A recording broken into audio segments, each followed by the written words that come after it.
अगर आप सप्लाई और डिमांड को मास्टर कर लेते हैं तो चार्ट्स देखने का आपका नजरिया हमेशा के लिए बदल जाएगा। इससे आप सिर्फ प्रॉफिट ही नहीं बल्कि बड़े बड़े प्रॉफिट भी कमा सकते हैं। इस वीडियो में हम आपको यह सब चीजें बताने वाले हैं। अगर आप सप्लाई और डिमांड को सच में मास्टर करना चाहते हैं तो मेरा आपसे एक रिक्वेस्ट है कि वीडियो के किसी भी पार्ट को स्किप न करें। इस पूरे वीडियो में हम आपको बताएंगे कि सप्लाई और डिमांड क्या होता है, आपको इसे क्यों ट्रेड करना चाहिए, आप कैसे चार्ट्स पर सप्लाई और डिमांड जोन को ड्रॉ कर सकते हैं और फाइनली आप इसे कैसे ट्रेड कर सकते हैं, एंट्री कैसे लेनी है और एग्जिट कैसे करना है। वीडियो के अंत में मैं आपके साथ मेरा खुद का तरीका शेयर करूंगा जिससे मैं सप्लाई और डिमांड को ट्रेड करता हूं, ताकि आप जान सकें कि मेरी स्ट्रेटजी क्या है। तो चलिए वीडियो शुरू करते हैं, जहां सबसे पहले हम basics of supply and demand जानेंगे। सप्लाई और डिमांड क्या है? बेसिकली सप्लाई और डिमांड एक एग्रेसिव सेलिंग और एग्रेसिव बाइंग होती है, बस इतना ही। एग्रेसिव बाइंग और एग्रेसिव सेलिंग हमें बताती है कि बड़े लोग या बिग बॉयज कहां पर मार्केट में इंटर कर रहे हैं और कहां से एग्जिट कर रहे हैं, और बिग बॉयज प्राइस को किस डायरेक्शन में पुश कर रहे हैं। कैंडलस्टिक पैटर्न को ध्यान से देखो। ये बड़े रेड कैंडल हमें बताते हैं कि यहां पर एग्रेसिव सेलिंग हुई है, यानी कि यहां बड़े वॉल्यूम्स और बड़े मोमेंटम शामिल हैं मार्केट को नीचे लाने में। अब नेक्स्ट चार्ट पर ध्यान दें। आप यहां देख सकते हैं कि यहां पर एग्रेसिव बाइंग हुई है, जिसका मतलब है कि बिग बॉयज बड़े वॉल्यूम और बड़े मोमेंटम के साथ प्राइस को ऊपर ले जा रहे हैं। इन्हीं दोनों चीजों को आपको देखना चाहिए जब आप सप्लाई और डिमांड को ट्रेड कर रहे होते हैं, क्योंकि ऐसे मोमेंटम हमें बताता है कि स्मार्ट मनी कहां पर मार्केट में एंटर कर रही है, मार्केट को किस डायरेक्शन में ले जा रही है और मार्केट से कहां पर एग्जिट कर रही है। और अगर आप छोटे छोटे कैंडलस्टिक्स को देखते हैं तो इसे सप्लाई और डिमांड एरिया नहीं समझना चाहिए। ये सारे स्मॉल कैंडल मार्केट के छोटे छोटे क्यूट बेबीज हैं, और ऐसे कैंडल के साथ न तो ज्यादा वॉल्यूम होता है और न ही मोमेंटम। आपको सप्लाई और डिमांड क्यों ट्रेड करना चाहिए? पहले मैं आपको बताना चाहता हूं कि मैं सप्लाई और डिमांड को क्यों ट्रेड करता हूं। हम उन लोगों के साथ ट्रेड करना चाहते हैं जिनके पास बहुत सारा पैसा है, जिसे हम स्टॉक मार्केट की भाषा में स्मार्ट मनी कहते हैं, और मैं भी बिग बॉयज स्मार्ट मनी को फॉलो करके प्रॉफिट बनाना चाहता हूं। सबसे अच्छा तरीका जिससे आप पहचान सकते हैं कि मार्केट में स्मार्ट मनी कब इंटर कर रही है और कब एग्जिट कर रही है, वह है चार्ट्स पर सप्लाई और डिमांड जोन को पहचानना। जब मार्केट में प्राइस बड़े बड़े रेड कैंडल्स बनाते हुए नीचे की ओर जाती है, उसे हम सप्लाई जोन कहते हैं, और जिस लेवल से प्राइस बड़े बड़े ग्रीन कैंडल बनाकर ऊपर की ओर बढ़ती है, उसे हम डिमांड जोन कहते हैं। हम सिर्फ चार्ट पर बड़े मोमेंटम वाले कैंडल्स को देखेंगे जो हमें बताते हैं कि बिग बॉयज या फिर स्मार्ट मनी मार्केट में प्रवेश कर चुकी है। इस बात को हमेशा याद रखें कि हम रिटेल ट्रेडर्स हैं और मार्केट के बड़े प्लेयर्स के मुकाबले हमारे पास बहुत कम पैसे होते हैं। इन बड़े प्लेयर्स के पास 500 करोड़, 1000 करोड़, 2000 करोड़ जैसी बड़ी रकम होती है। चार्ट्स को ध्यान से देखो। ऐसे मोमेंटम को देखने के बाद आपको पता चल जाता है कि बड़े प्लेयर्स, जिन्हें हम स्मार्ट मनी कहते हैं, इस लेवल पर मार्केट में प्रवेश कर रहे हैं। तो मेरा आपसे सवाल है, क्या आप ऐसी जगह पर खरीदना चाहोगे? अगर आपका जवाब नहीं है तो आप मार्केट में हमेशा के लिए लूजर ही रह जाओगे। लेकिन मुझे पता है कि आप सबका जवाब हां होगा, क्योंकि आप मार्केट में प्रॉफिट बनाने आए हैं और यहां तो आपके सामने मुफ्त पैसे पड़े हुए हैं। आप जानते हैं कि स्मार्ट मनी के पास बड़े पैसे हैं, बड़ी पावर है और उनके पास मार्केट को मूव करने की ताकत है। सबसे बड़ी गलती जो रिटेल ट्रेडर्स कर सकते हैं वह है ऐसे स्मार्ट मनी के खिलाफ ट्रेड करना। सप्लाई और डिमांड को चार्ट्स पर कैसे पहचान सकते हैं? पहला तरीका यह है कि ट्रेड में आपको तभी एंट्री लेनी है जब आपको कम से कम 3 मोमेंटम कैंडल्स दिखें। हो सकता है कि एक मोमेंटम में 4-5 बड़े कैंडल्स हों, लेकिन कम से कम 3 तो होना ही चाहिए, तभी हम ट्रेड में एंट्री ले सकते हैं। जैसे कि इन 3 मोमेंटम कैंडल्स को देखो। ध्यान रखना कि ऐसे छोटे कैंडल्स को सप्लाई और डिमांड मत समझना। इस एग्जाम्पल में हम इन 3 ग्रीन मोमेंटम कैंडल्स का इस्तेमाल करेंगे। दूसरा चीज आपको यह करना है कि ऐसे एरिया ढूंढना है जहां से मोमेंटम शुरू हुआ है, और उन तीनों कैंडल्स के जस्ट प्रीवियस वाले कैंडल पर हम एक रेक्टेंगल बॉक्स ड्रॉ करेंगे। ध्यान देना कि वह बॉक्स कैंडल की हाई और लो को पूरी तरह कवर कर रहा हो। अब जो आपको चार्ट्स पर यह रेक्टेंगल एरिया दिख रहा है, यह पूरा एरिया एक डिमांड जोन है, और अगली बार जब भी प्राइस इस जोन में आएगा तब यहां से आपको बाय ट्रेड में एंट्री करनी है। क्योंकि यहां पर ऐसा हो चुका है, तो ध्यान देने वाली बात यह है कि प्राइस इस जोन तक आया और उसके बाद बड़े ग्रीन कैंडल्स बनाते हुए शूट अप कर गया। सोचिए, अगर आप ऐसी जगह पर मार्केट में ट्रेड एंट्री करते हैं तो आप बहुत ज्यादा पैसा बनाने वाले हैं। चलिए अब एक और एग्जाम्पल देखते हैं। इन 3 बड़े रेड कैंडल्स पर ध्यान दें।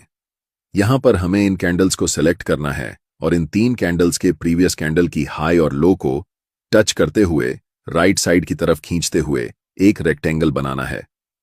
यह रेक्टेंगल एरिया एक स्ट्रॉन्ग सप्लाई जोन है, इसलिए हमें वेट करना है कि प्राइस दोबारा इस सप्लाई एरिया में आए। और जैसे ही प्राइस सप्लाई जोन के पास आती है, मैं चाहता हूं कि आप ध्यान से देखें कि क्या होता है। प्राइस इस जोन में आने के बाद थोड़ा कंसोलिडेट होती है और फिर एक स्ट्रॉन्ग रेड कैंडल बनाते हुए नीचे चली जाती है। यहां पर प्राइस लिटरली इस सप्लाई जोन के पास आने के बाद कोलैप्स कर जाती है। इससे आप सीखते हैं कि सप्लाई और डिमांड जोन को चार्ट्स पर कैसे पहचानते हैं। अब हम जानते हैं एक और मेथड जिसे हम कंसोलिडेशन मेथड कहते हैं। इस चार्ट पर नजर डालें। यहां पर प्राइस एक टाइट रेंज में ऊपर नीचे हो रही है, जिसे हम कंसोलिडेशन जोन कहते हैं। अब हम एक रेक्टेंगल टूल लेंगे और इस पूरे कंसोलिडेशन जोन को कवर करते हुए राइट साइड की तरफ रेक्टेंगल को ड्रॉ करेंगे। ध्यान से देखिए कि प्राइस इसके बाद क्या करती है। प्राइस इस कंसोलिडेशन जोन को तोड़ने के बाद रीसेट के लिए ऊपर जाती है और जैसे ही वह रेक्टेंगल बॉक्स को टच करती है, प्राइस वहां से नीचे की तरफ आने लगती है। तीसरा मेथड है आपको ऐसे एरिया को खोजना जहां पर मैक्सिमम नंबर में कैंडल्स की लंबी विक्स हों। चार्ट्स पर विक्स का बनना हमें बताता है कि प्राइस उस लेवल से रिजेक्ट हो रही है और ऐसे लेवल को मार्केट में रिजेक्शन लेवल कहा जाता है। जहां पर मल्टीपल लॉन्ग विक्स वाले कैंडल्स बने हुए हैं, वहां क्या करेंगे कि रेक्टेंगल टूल सेलेक्ट करके इस पूरे विक्स वाले कैंडल्स को कवर करते हुए रेक्टेंगल बॉक्स को राइट साइड की तरफ खींचेंगे। आपको दिखेगा कि अगली बार जब प्राइस इस लेवल पर आई तो प्राइस यहां से बड़े बड़े ग्रीन कैंडल्स बनाते हुए शूट अप कर गई। इसे हम कह सकते हैं कि यह एक बहुत ही स्ट्रॉन्ग डिमांड जोन है। अब हम पूरे यकीन के साथ कह सकते हैं कि आप सप्लाई और डिमांड जोन को चार्ट्स पर पहचानना सीख चुके हैं। इसके बाद यह बेहद जरूरी है कि आप ये जानें कि आप इसे कैसे ट्रेड करेंगे। इस चार्ट में हमने 3 बड़े ग्रीन मोमेंटम कैंडल्स को पहचान लिया है। अब हम उनके हाई और लो को कवर करते हुए राइट साइड तक एक रेक्टेंगल जोन बनाएंगे और आपका डिमांड जोन तैयार हो जाएगा। अब हम वेट करेंगे कि कब प्राइस वापस इस डिमांड जोन में आएगी। ट्रेड में एंट्री करने के लिए आपके पास 2 सबसे ज्यादा उपयोग किए जाने वाले तरीके हैं। पहला तरीका है कि आप एक बाय लिमिट ऑर्डर प्लेस कर सकते हैं ताकि जब भी प्राइस इस डिमांड जोन में आए तो ऑटोमेटिकली बाय ट्रेड में एंट्री हो सके। दूसरा तरीका यह है कि आप मैन्युअल बाय ऑर्डर लगा सकते हैं जब प्राइस इस लेवल पर आती है। हम ज्यादातर दूसरे तरीके को ही प्रेफर करते हैं, क्योंकि याद रखना चाहिए कि डिमांड जोन कितना भी स्ट्रांग क्यों ना हो, हमेशा यह चांस रहता है कि प्राइस उस लेवल को ब्रेक कर दे। अब हम वेट कर रहे हैं कि कब प्राइस इस डिमांड जोन के पास वापस आएगी। जैसे ही प्राइस इस डिमांड जोन के पास आती है या फिर उसे टच करती है, आपको तुरंत मार्केट में एंट्री नहीं लेना है। पहले मार्केट को कंफर्मेशन देने दो कि अब मार्केट ऊपर जाने वाली है। आप देख सकते हैं कि यहां पर एक 2G कैंडलस्टिक पैटर्न बना है और ये लंबी विक्स हमें बताती है कि प्राइस यहां से रिजेक्शन ले रही है। लेकिन हम अभी भी कंफर्म नहीं हुए हैं कि प्राइस ऊपर ही जाने वाली है, इसीलिए हमें और इंतजार करना पड़ेगा। जस्ट नेक्स्ट कैंडल एक बड़ी बुलिश कैंडल फॉर्म होती है और हम यहां पर कंफर्म हो जाते हैं कि मार्केट अब यहां से ऊपर जाने वाली है, क्योंकि ये बुलिश इंगल्फिंग कैंडल हमें बताती है कि मार्केट में स्मार्ट मनी बाइंग पोजीशन बना रही है। और आप जानते हैं कि स्मार्ट मनी की एंट्री के बाद प्राइस सुपरफास्ट स्पीड से ऊपर जाने वाली है। हम यहां मार्केट में एंट्री लेंगे जिसमें हमारा स्टॉप लॉस स्विंग लो के नीचे होगा। अगर आप ज्यादा सेफ रहना चाहते हैं तो आप अपना स्टॉप लॉस बिल्कुल इस डिमांड जोन के नीचे रख सकते हैं। अगर हम टारगेट की बात करें तो ऊपरी लेवल पर प्रीवियस कुछ कैंडल्स को देखें। यहां पर 3 लगातार रेड कैंडल्स बनी हैं और उनके जस्ट प्रीवियस कैंडल एक लॉन्ग विक्स रिजेक्शन कैंडल है, जिससे हम कंफर्म हो जाते हैं कि यह लेवल एक सप्लाई जोन है। इसीलिए जब प्राइस इस लेवल को टच करेगी, हम अपना प्रॉफिट यहां बुक करेंगे। जब एक बार कोई सप्लाई या डिमांड जोन प्राइस का रिस्पेक्ट नहीं करता है तो आपको पहले से ड्रॉ किए हुए रेक्टेंगल को डिलीट करना है और फिर नए सप्लाई और डिमांड जोन को चार्ट्स पर ड्रॉ करना है। अगर कोई नया सप्लाई या डिमांड जोन नहीं दिख रहा है तो हम मार्केट में वेट करेंगे। जब प्राइस इस लेवल से 3 बड़े ग्रीन कैंडल्स बनाती है तो हमें पता चलता है कि यह एक नया डिमांड जोन है। इन 3 ग्रीन कैंडल्स के जस्ट प्रीवियस कैंडल को कवर करके हम एक रेक्टेंगल बॉक्स राइट साइड की तरफ खींचेंगे। अब हम इंतजार करेंगे कि प्राइस कब इस डिमांड जोन के पास आएगी ताकि हम ट्रेड में एंट्री कर सकें। इस एरिया में हमें दिख रहा है कि कैंडल्स के पास बड़े बड़े विक्स हैं, इसलिए हम यहां एक सप्लाई जोन ड्रॉ कर सकते हैं। जब प्राइस इस डिमांड जोन के पास आती है तो स्ट्रॉन्ग रेड कैंडल बनाते हुए इस लेवल को थोड़ा सा ब्रेक कर देती है। ऐसी सिचुएशन में रिटेल ट्रेडर्स अक्सर इसे एक ब्रेकडाउन के रूप में देखते हैं और सेल पोजीशन में एंट्री कर लेते हैं। लेकिन नेक्स्ट कैंडल एक बुलिश कैंडल बनती है जो कंफर्म करती है कि अब प्राइस यहां से ऊपर जाने वाली है। इस सिचुएशन में हम बाय पोजीशन में एंट्री करेंगे और नेक्स्ट सप्लाई जोन तक अपना टारगेट रखेंगे। हमारा stop loss last swing low के नीचे होगा। इसके बाद प्राइस बुलिश कैंडल्स बनाते हुए ऊपर की तरफ बढ़ जाती है और हमारा टारगेट हिट हो जाता है। अगर आप अभी तक मेरे वीडियो को देख रहे हैं तो अब मैं आपके साथ अपनी सीक्रेट ट्रेडिंग स्ट्रैटेजी शेयर करने वाला हूं, जिसमें मैं बताऊंगा कि सप्लाई और डिमांड को यूज करके मैं खुद कैसे ट्रेड करता हूं। ट्रेड करते समय मैं सिर्फ एक कंफर्मेशन पर ध्यान नहीं देता, बल्कि मल्टीपल कंफर्मेशंस को देखता हूं, तभी ट्रेड में एंट्री लेता हूं।